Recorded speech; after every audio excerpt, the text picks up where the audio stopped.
3월 20일 월요일 오늘의 말씀은 사무엘상 25장 14절에서 22절의 말씀입니다.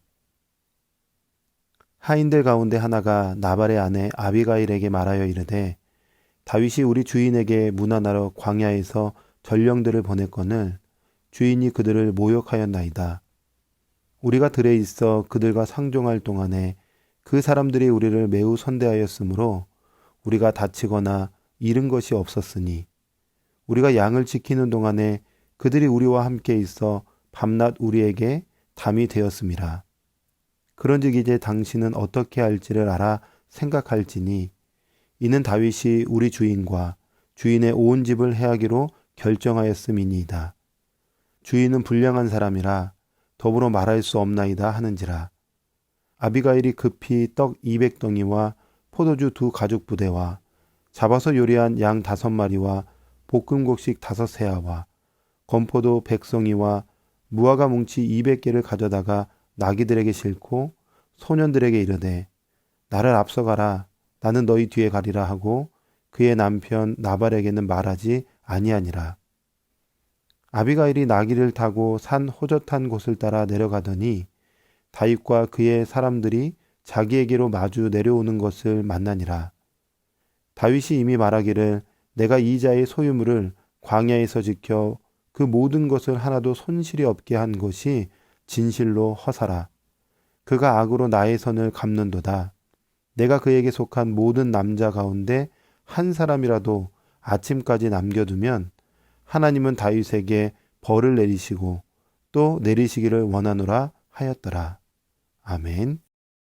오늘과 내일은 슬기로움에 대해서 함께 생각해 보려고 합니다. 자, 오늘 읽은 이 본문의 말씀의 상황은 어떤 상황일까요? 나발이라는 사람의 어리석음으로 그와 그의 집안이 몰락할 상황입니다. 다윗이 나발의 집에 선을 베풀었는데 나발은 다윗에게 악을 갚았습니다. 나발의 양떼들을 지켜주고 보호해 주었습니다. 그리고 양털 깎는 시기에 다윗이 나발에게 도움을 요청했는데 오히려 돌아온 것은 모욕과 멸시였죠. 얼마나 화가 날까요? 이런 상황 속에서 다윗은 지금 나발과 그의 가문을 해하려고 하는 상황입니다. 자, 그런데 이때 놀랍게도 한 사람이 등장하죠. 슬기로운 한 사람. 누구냐면 아비가일입니다. 아비가일은 나발의 아내죠. 그가 등장해서 하는 이야기들, 상황들을 보면 슬기로운 사람이 이런 사람이구나 라는 것을 배울 수 있습니다. 남편의 불량한 행실을 들은 아비가일은 남편과 가정의 모든 것을 지키고 보호하기 위해서 슬기로움, 즉 지혜를 발휘합니다. 자, 그렇다면 슬기로운 사람은 어떤 사람일까요? 지혜로운 사람은 어떤 사람일까요? 말씀을 통해서 오늘 3가지를 한번 정리해 보기 원하는데 첫 번째 슬기로운 사람은 살리는 일에 즉각적 행동을 하는 사람입니다. 아비가일을 보십시오.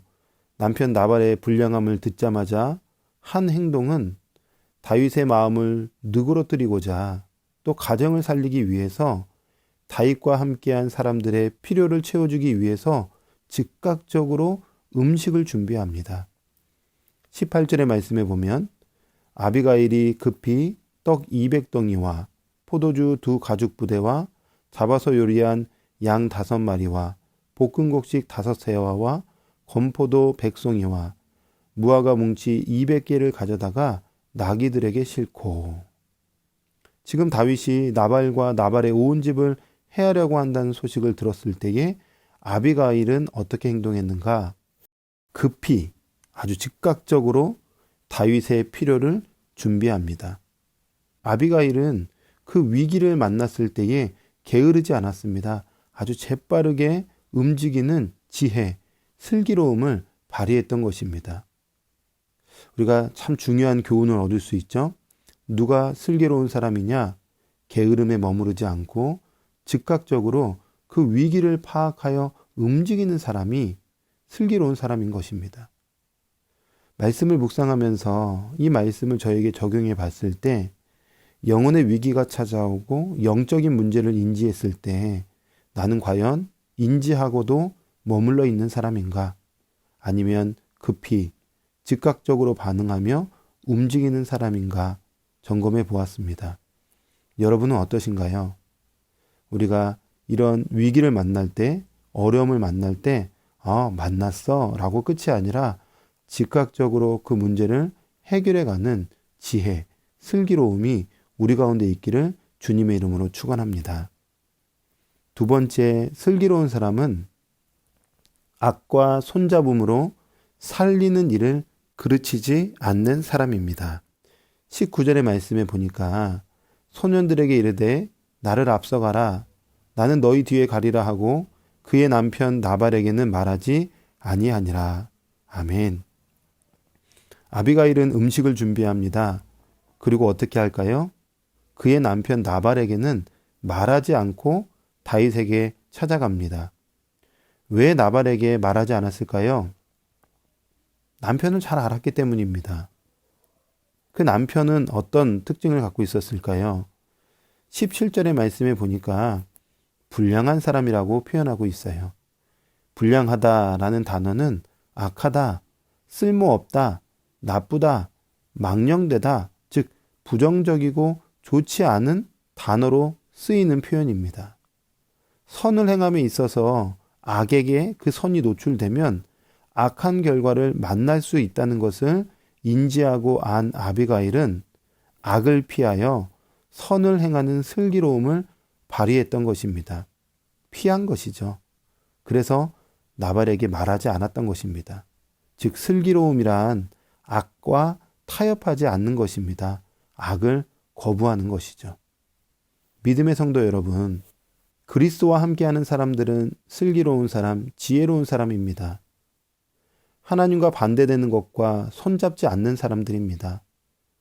혹 우리 안에 세상의 불순물들, 즉 하나님이 기뻐하시지 않는 것들이 있다면 끊어내는, 거부하는 그런 은혜가 있기를 원합니다. 더 나아가 하나님의 영으로 충만하여서 온전히 선을 행함에 있어서 타협하지 않고 행동하는 그런 슬기로운 하나님의 백성들이 되기를 주님의 이름으로 축원합니다. 마지막으로 슬기로운 사람은 어떤 사람이냐? 용기를 갖고 있는 사람이에요. 20절의 말씀에 보니까 아비가일이 나귀를 타고 산 호젓한 곳을 따라 내려가더니 다윗과 그의 사람들이 자기에게로 마주 내려오는 것을 만나니라. 아멘. 자, 아비가일이 다윗을 만나러 갑니다. 그런데 가는 길이 어떨까요? 호젓한 곳으로 가게 됩니다. 호젓하다는 말은 은밀한 곳입니다. 비밀스러운 곳이라는 뜻입니다. 은밀한 곳, 위험한 곳에 아비가일이 굳이 가지 않아도 되는 그런 지위를 갖고 있습니다. 가다가 무슨 위험한 일을 만날지 어찌 알겠습니까? 하인들을 통해 그의 마음을 표시해도 되는 상황 아닐까요? 그런데 은밀하고 비밀한 그곳으로 아비가일은 다윗을 만나러 갑니다. 즉 슬기로운 아비가일 안에는 무엇이 있었을까요? 용기가 있었어요. 생명을 살리고자, 가정을 살리고자 하는 희생적 용기가 그녀에게 있었던 것입니다. 그 용기는 자신과 가정을 살리는 위대함을 낳게 되죠. 아비가일의 슬기로움은 다윗의 분을 잠재웠고 가정을 살리는 결과를 낳았습니다. 말씀을 듣는 성도 여러분, 아시는 것처럼 오늘 말씀 안에는 슬기로움이라는 단어는 나오지 않아요. 슬기로움은 지혜로도 표현되는데 지혜라는 단어가 오늘 본문에 등장하지 않습니다.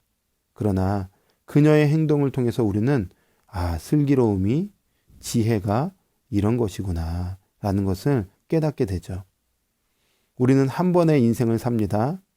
그 한 번의 삶을 살아감에 있어서 우리는 누군가를 살리는 삶을 살아야 하는 것입니다. 누군가를 살리는 힘은 어디에 있느냐? 슬기로움에 있습니다. 지혜에 있습니다. 우리 안에 지혜, 즉 슬기로움이 있을 때에 나도 살고 상대방도 살리는 그런 은혜의 인생이 되는 것입니다. 그러므로 오늘 하루를 살아갈 때에도 수많은 위기를 만날 수 있고 어려움들을 만날 수 있는데 그때그때마다 하나님 나에게 슬기로움을 주세요. 총명을 주세요. 지혜를 주세요. 날마다 간구하면서 그 은혜로 살아내는 저와 여러분이 되기를 주님의 이름으로 축원합니다. 아멘. 기도하겠습니다. 하나님, 오늘도 귀한 말씀 우리에게 주셔서 감사합니다. 우리 안에 늘 슬기로움이 필요합니다. 그 슬기로움이 있을 때 거친 인생을 헤쳐나갈 수 있는 힘이 생길 줄 믿습니다.